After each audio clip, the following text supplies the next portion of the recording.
Welcome back. Today, we're talking Advent, Baptist inks, and elders who ambush pastors. Only in church world can lighting a candle cause more controversy than budget meetings. I said Advent one time, and they accused me of trying to move us towards Anglicanism. Nothing sets the holiday mood like arguing about when you are allowed to sing Joy to the World. My favorite is when you treat Advent like CrossFit. If you don't talk about it constantly, are you really doing it? Hey, don't do ministry alone. This is Practically Pastoring. This is a very Advent-themed episode. We're excited to dive in. Let's get into it. Can't wait. Because it's Advent. Exactly. That's good. Good bit. Waited. I see what you did there. Like The first question comes from Facebook. We've actually already engaged with it in our Facebook group. So if you haven't joined our Facebook group, where we get a lot of the questions for this show, also where you can get your questions answered by over 1,000 pastors who are gathering together. Just go on Facebook and search Practically Pastoring for our Facebook group. Here's the question: is Advent a Catholic tradition? I've been part of a Baptist denomination all my life, and I'm hearing and seeing a lot about Advent from different churches, non-denominational and others. And I'm just wondering if any of you that have a Baptist background would see using Advent as something that would cause issue with a Baptist denomination. Why or why not? I'm sincerely asking and would hope for any help and guidance you guys offer. Andrew and Dell, our resident Baptist, even though I don't think you're in a true Southern Baptist Not church Baptist anymore. But you have the longest Baptist legacy of all of us. 37 years. And Andrew, you went to a Baptist light denomination. So I would love to know. I tell people I'm a recovering Baptist. Oh, that's offensive. All right. Tell us what you guys think about this question. Well, I'm telling you, if it's not in my King James 1611, there is no freaking reason it needs to be behind my pulpit. The only thing that needs to be lighting up my church is the sound of the organ as it plays 1940s Gaithers music, okay? That's right there. Anyway, no, that's the argument I grew up with, okay? Just being honest, the argument I grew up with is, we fought for that 1940s Christianity. What I've come to learn is that Advent's older than Catholicism, right? Like the whole idea of Advent is like it predates our modern denominations. As a Baptist, as a former Baptist, the reason we strayed away from it is because, just being honest, this is not good or bad. It's because it felt Catholic-y, all right? Or it felt too Protestant-y in the way that we don't like to be. And it was more based on a feeling than actual reality. Since then, I've moved more toward practicing some of the Advent things. But if you were a pastor and you're struggling with this and you're looking at pulling the Advent into your church, this is a great opportunity for a conversation. First of all, I wouldn't just put it in the church and say, we're doing Advent, because you're opening up a can, bro. That's like putting an NIV in a traditional Bible Baptist church. What you should do is engage the conversation. You can even pull this into a series, which ironically would be you following into Advent anyways, right? To explain to them what that is about. So anyways, that's kind of my hot take with it. It's not too controversial in like SBC world, but if you go into like more fundamental world, this is going to be more of a hot topic, the more like fundamental independent you go with it. Yeah, and that's how I grew up. I grew up a super IFB kid, and we were so determined, not just when it came to Advent, but we would not do anything that could be perceived as Catholic. And so we dismissed anything and everything that was slightly liturgical. I don't think my home church had a Christmas Eve service until about 3 or 4 years ago. I mean, it was like one of those things where it's like, nope, we don't do that because... Dude, Christmas Eve? That's crazy. Yeah, we did not have a Christmas Eve service. So no candlelight, silent night or anything until I was in my 20s. I was like, oh, wait, people do this that aren't Catholic? Weird. And then as I have kind of grown and read and things that were not in that tradition, I was like, oh, okay, so this is very much throwing the baby out with the bathwater. Del, when you're talking about the 1940s Christianity that we fought for, or that we fought for, I think so much of that was a pendulum shift away from the super liturgical, and it was we don't want to only pray the prayers that are written for us. We don't want to Right. only read what's been set aside for this is what we read this week, and so we're not going to follow any type of church calendar. But the church calendar predates the Catholic Church. It certainly predates the Baptist Church. It predates the Reformation. And when you look to the Reformers, many of them kept the practice of Advent going well after separating from the Roman Catholic Church. I think Advent is simply the idea of waiting for Christmas. It is an acknowledgement of already and not yet at the same time. It is the tension between waiting for Christ to arrive and celebrating the fact that he has arrived, which is what we should all be living in this church age anyway. My dispensationalism is showing a little bit there, but in general, we live in the tension of Christ has come, yet Christ is coming. And Yes. Advent is waiting for Christ to arrive. That's all it is. So, it's the 4 weeks, the 4 Sundays before Christmas Eve, and then Christmas Eve make up the services of Advent. But I don't think there's anything unchristian or unbaptist or unfill in your denomination about saying, hey, I'm going to pause and reflect and prepare my heart for Christmas. Otherwise, it is December 22nd, and you're like, oh yeah, now we're going to start singing Hark the Herald Angels.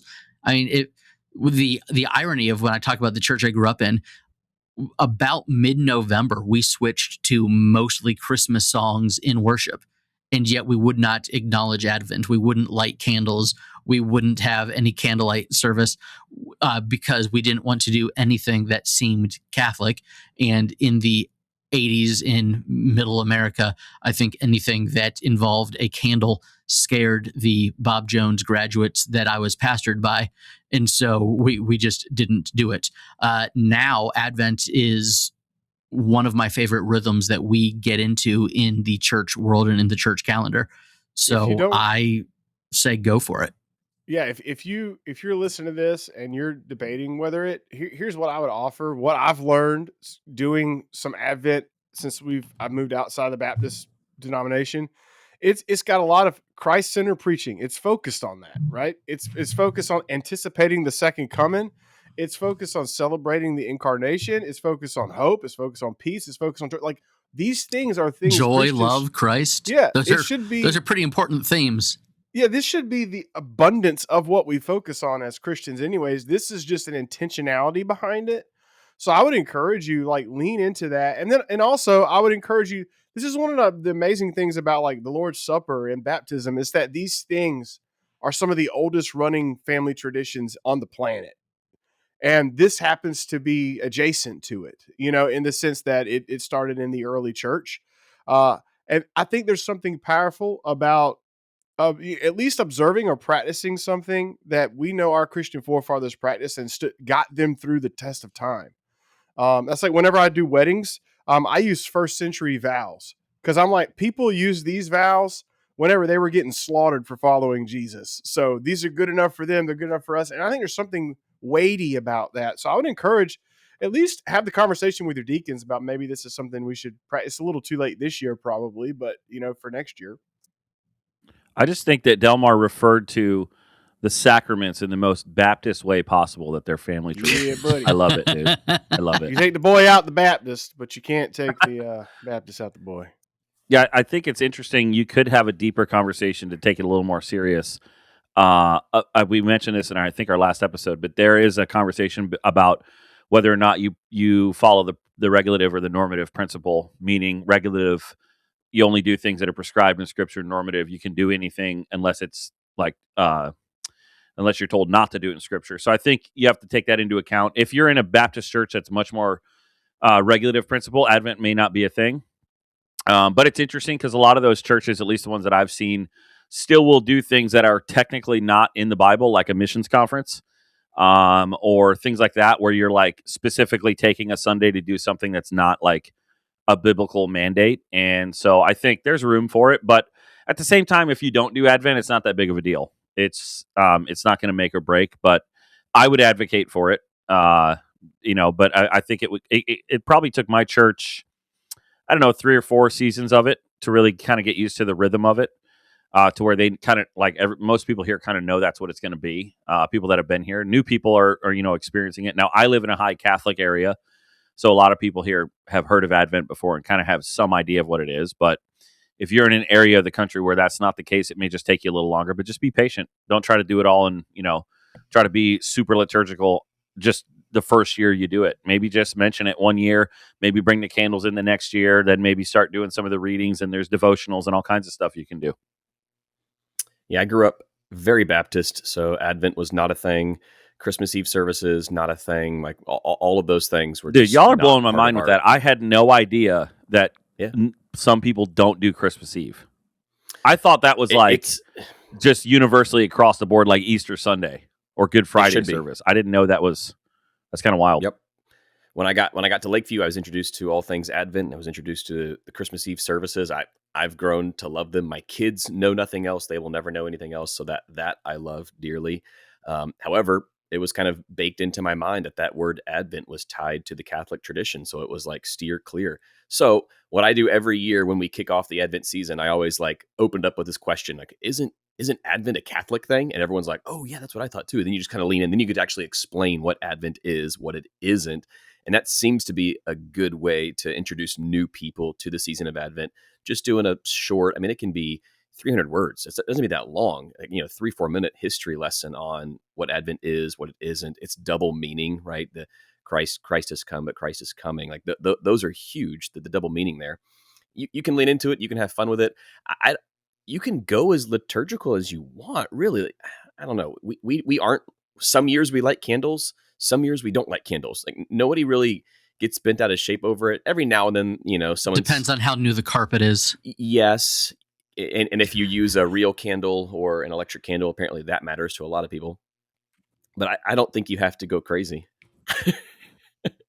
If you didn't grow up with the Advent tradition and you want to start and lean into it, I'd say talk to your leadership team, introduce it to your congregation slowly. I think you can do this tastefully and tactfully, and it doesn't have to be overwhelming. And I think your people will grow to, might take a couple seasons like Jeff said, but I think your people will grow to love it and look forward to it. What we do at Safety Harbor is we have the Advent wreath, and so we have a candle, and then an additional candle is lit every week, and we have different families in the church do the reading when they're lighting the candles. And so for me, it's great because those 5 services, I'm not the one doing the call to worship. The Advent reading is the call to worship, and that's the most liturgical element. Is we have a reading, which is, hey, here's scripture, here's a prayer that is pre-written. Other than that, there's not really anything that liturgical about it. However, I would say as a pastor, leaning into the rhythm of Advent is great for your sermon calendar, because otherwise you're kind of having to find new themes each and every Christmas season, and that's exhausting. So leaning into what the church has been teaching during the season of Advent, and again, not the same text year after year, not the same sermon year after year, but the themes of hope, peace, joy, love, and then focusing on Christ on Christmas Eve just makes sense. Yeah, and I basically have I think a 5 or 6 year rotation now. I've built up enough Advents where it's you can kind of basically go back to the first year you did Advent at this point and just kind of revamp through those sermons and then walk your way through the text. So I've done the themes, and then once in a while I'll just do the narrative from Luke, or the narrative from one of the Gospels, and and split it up into 4 weeks. And that's another way to do Advent. That may be a good way to start doing Advent if you're from a more, independent fundamental background where you're not into liturgical things. You're just doing, hey, we're just going to study Luke for 4 weeks, and oh, by the way, it's the season of Advent. That's a pretty good way to kind of maybe slowly get into it. Well, now I think is a good time to pause. And Jeff, could you tell us about the conference that's happening in February? Listen, it is Advent, which means you've probably gotten through budget season, hopefully. Maybe you've gotten through like a Christmas pageant, Christmas rehearsal program, all that stuff. There's probably staff dinners. There's probably small group dinners. It's a busy time of year, and you deserve a break, or at least a place to laugh, cry with other people who have been through the same kind of thing. That's why we want to invite you to join us at the Practically Pastoring Conference. Basically, what you see here in the podcast, around a table, February 9th to 11th, 2026. It'll be sunny. It'll be warm. It'll be in Tarpon Springs, Florida. It'll be like Jonah and the whale, 3 days. But instead of being terrible, it'll be time of encouragement, practical tools. It'll be conversations, and there will be no fog machines and hopefully no AI. You'll hear from pastors who serve in normal-sized churches, not guys with green rooms, not guys with admin assistants who send their emails because they don't know how to send them themselves. None of that stuff. Just regular pastors and Tampa Bay area pastors, I should say. We have a special code for you. You can DM us. We would love to give you a gift. We promise it'll be worth it. It'll be awesome. So you can go to practicallypastoring.com/conference. Grab a spot now before they fill up. I hope if you are one of those pastors who have your admins write your emails or have smoke Fire 'em. machines, you are allowed to come to this conference too. Don't You fire are 'em. invited, and we have a promo code for you as well. If you have a battery-powered fog machine you can bring with you, please do it. That'd be awesome. We'll throw it in the lake. I have a bubble machine. Does that count? Is that similar? Bro, It's those the are same fun. thing. Except on a tile floor. Then they're very Oh, dangerous. That's very dangerous. Tim, tell us how to get our church looking fresh in 2026. It could be time. If you're putting on the church t-shirt, it's feeling a little boxy, you can feel the ink on your chest, or you're like, you know what, this kind of looks like my VBS shirt from 2004. It's time. It's time to call Church Merch. It's time to go for the upgrade.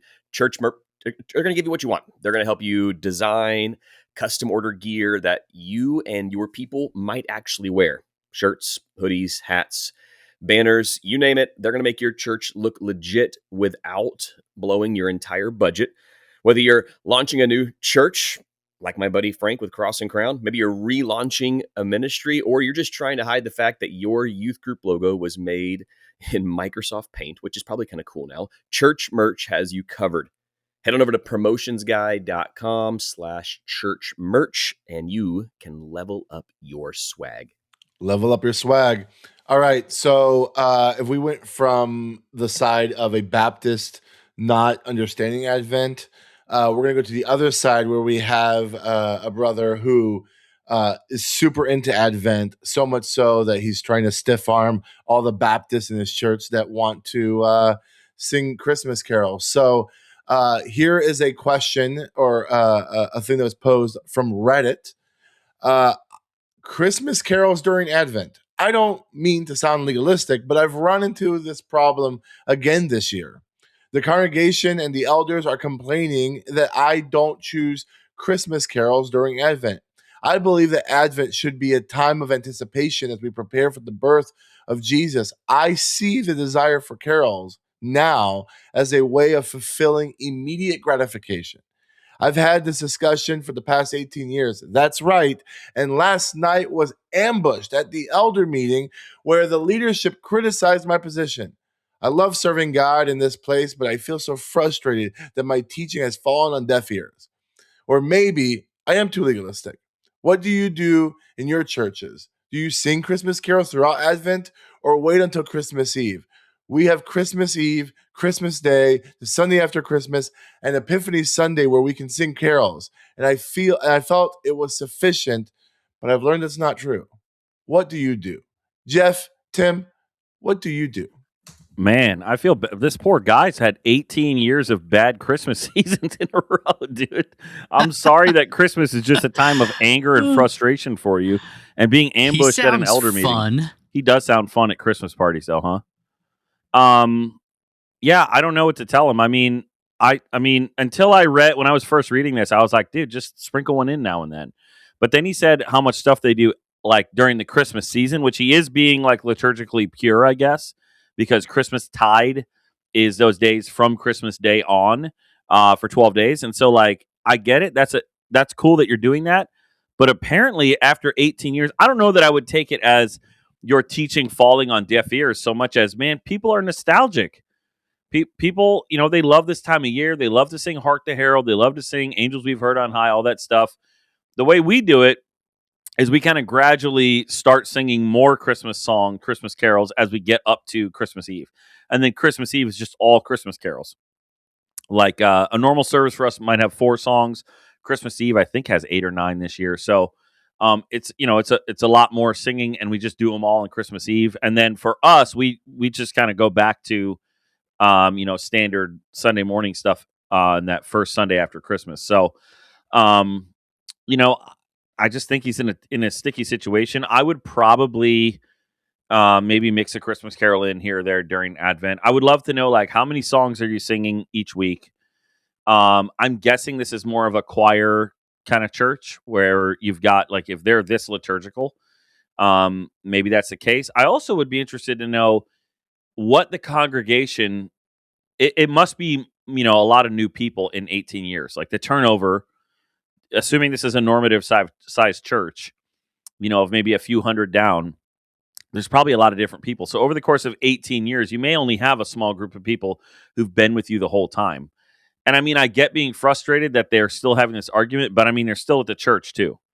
So they're still sitting under your teaching most Sundays a year. So I don't know that I would take it as personally as my teaching has fallen on deaf ears. Maybe they just are nostalgic for Christmas and it's really not about you that much. Yeah, I think there's a couple of things happening here. One is this might be a bigger issue than song choice. If you're talking 18 years of feeling unheard by elders and members of the congregation, you're talking about being ambushed in a meeting. This isn't like just a music problem. There's like some trust issues here, maybe some communication issues. When I first read this, I'm like, I can feel the heart. Like, I think he genuinely loves the theology behind Advent. He wants the church to slow down, to lean into longing, to kind of feel the weight of waiting. Like that's the point of the Advent season. However, his church is wanting to celebrate, and I get that too. Right? There's this tension here of wanting to turn it into a celebration. I think that's what our modern Christmas season does, especially the day after Thanksgiving. Right? We're putting up Christmas decorations. We're singing upbeat Christmas tunes. So I get that there's a tension here. We at Lakeview, we do a slow build. This year we do one Christmas song the first Sunday of Advent, then 2, then 3, and we build to where eventually when we're right next to Christmas, we're doing all Christmas songs right there on the Sunday and then Christmas Eve. So I think there's a way to do this tastefully. I'm wondering if this needs to be more of a, hey, we need to have a discussion with the leadership, with some key members of the congregation, because I just think there might be some deeper things happening here. I think his heart behind wanting to slow down and lean into longing is great, but there might be some conversations that need to take place. I'm wondering too, like, how long has he felt this criticized? Sounds You know like what I it's mean? built It's up. easy. Yeah. Yeah, but I'm saying, like, it's easy when you've been somewhere for that long to feel like your most recent interpretation of communication has been the case all along. And it may be that, yes, those maybe the first 10 years, it was like a little bit of a discussion. And then maybe you got a new elder or a new family who really started pushing for it in the last 5 years. And now, like you said, Tim, it's kind of built up to the point where he feels like, man, it's really hard. That the feeling you're feeling is betrayal. You feel Yeah. like people are talking about me behind my back. They're having conversations outside the elder meeting. They don't like my song choice, which is probably bleeding over into what other choices that I'm making do they not like. One way you could do this is just let go of the song choice. You don't have to Yeah. do everything like count your people every week, Andrew. And so you could let go of something and delegate that to someone else. And if you don't have anyone you feel like you could delegate it to, maybe develop that leader. Maybe the elder that's complaining, just say, you know what, I hear what you're saying, and next year I'd love to maybe form a team with you and me and some other people on it to really let's start meeting in like August, September, and really get this planned out so that this can be something that we do as a team. Could be an I opportunity to also build trust. I agree. I've felt this tension before because a few years ago we didn't sing a ton of Christmas songs until maybe 2 weeks before our Christmas Eve service, and we actually heard from a lot of our people, and they were like, "What are we doing?" And I remember thinking, you know what are we doing? Like why not? Why would we not introduce we're not going to sing them the rest of the year. So that's when we started a more strategic plan of introducing these songs. And I would also say, you know, worship leadership, and Jeff, you can speak to this. You've been a worship leader for many years. This is not about winning a calendar debate or always winning the song choice debate. Sometimes it's just about serving your people. And if serving them well means, hey, I'm gonna adjust my plans a little bit so they can worship without confusion or without frustration, then maybe that's what you need to do in this situation. And I mean, dude, Christmas carols have some of the richest theology in them. So it's like, I'm Yeah. not that upset about singing about the incarnation and the triunity of God. Like, we're going to sing Hark the Herald more than once during the 4 weeks of Advent.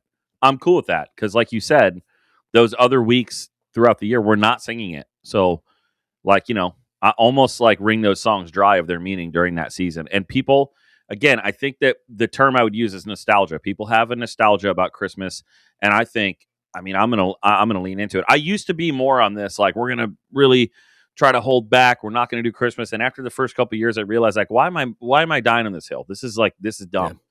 Why am I gonna fight this fight? Like, we're gonna do the rest of the Advent stuff. So for us, we have an Advent creed. We have an Advent call to worship. We do a longer reading from, the Advent readings every week, and somebody lights a candle. We're doing an Advent benediction at the end of service. So there's all this Advent stuff, and our denomination came out with an Advent devotional. We sent that out to the people. So it's like I'm quote unquote winning 5 things. Why am I going to fight over this one thing that's just? And I mean, if my people are they sing great during Christmas. They know the words, they know the melody. Yeah, we might do a new arrangement, but it's basically the same songs. They already know them. It's like, why am I going to fight this fight? It's just 4 weeks. My question is, what is the role that this guy is playing in the church? Yeah, If this is the senior pastor, that was my assumption. dude, why is the senior pastor choosing songs? That's The odd. irony of you asking that is amazing. I know. I was going to say the same thing. First of all, That's I wild. hate you all.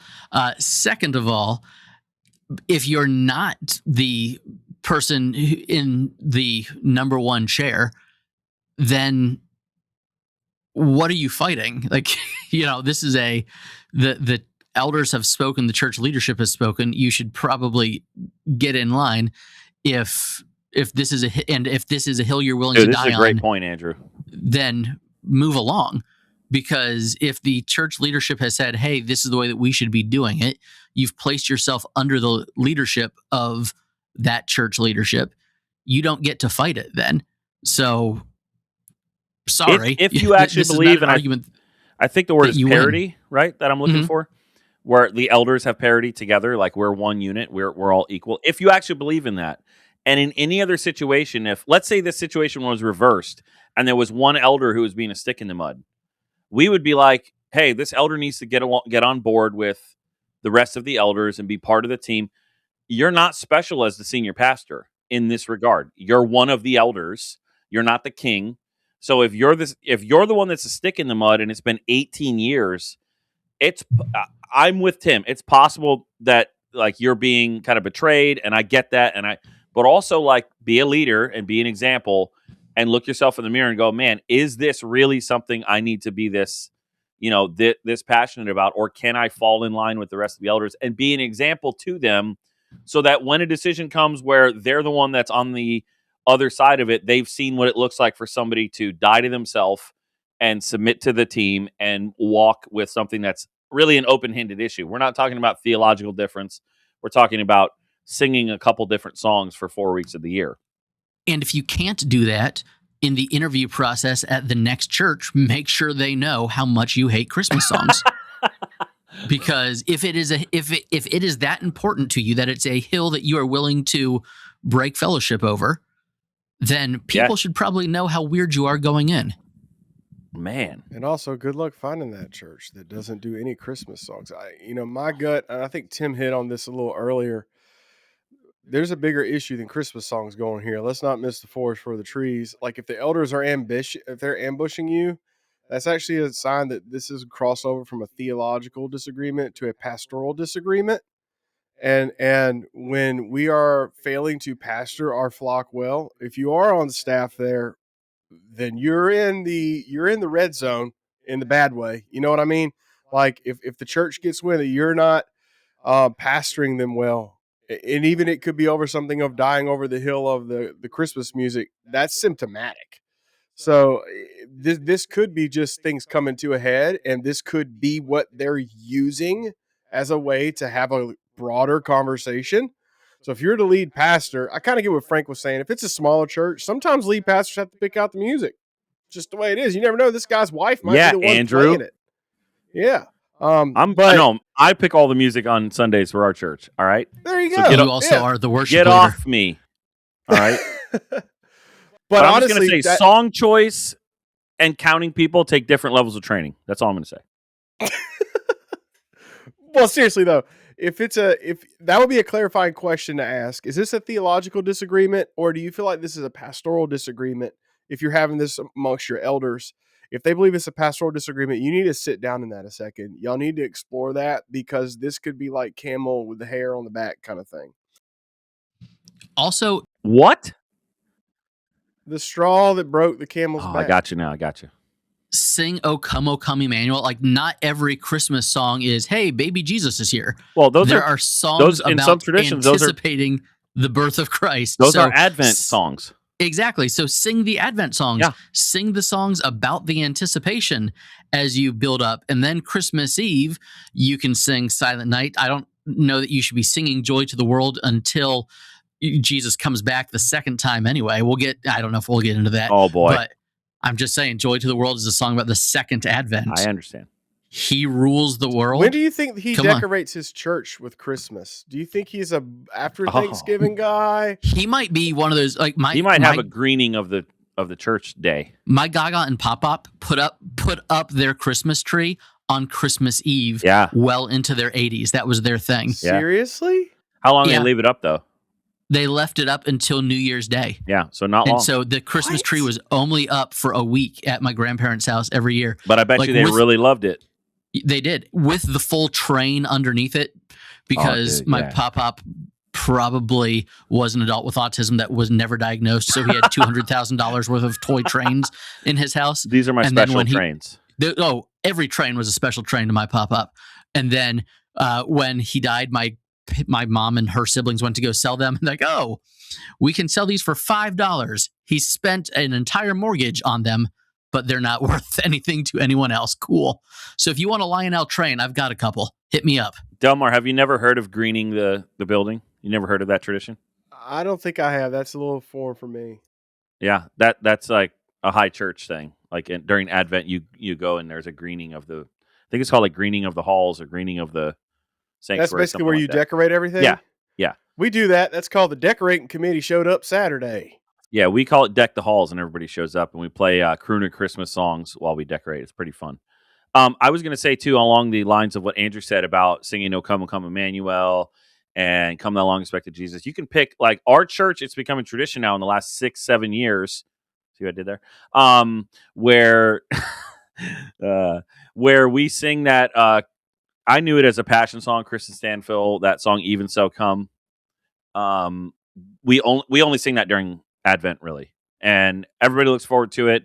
People that are new to our church but have a background in church are like, why are you singing this song? But then they kind of get it because of the theme of the song. So you can find standard quote unquote worship songs that talk about Jesus coming or the second coming, which is really what Advent's about too, and just use those and create a new tradition of those. Well, whether you light all your candles, sing all the Christmas carols, or just trying to survive this December, we're glad that you hung out with us.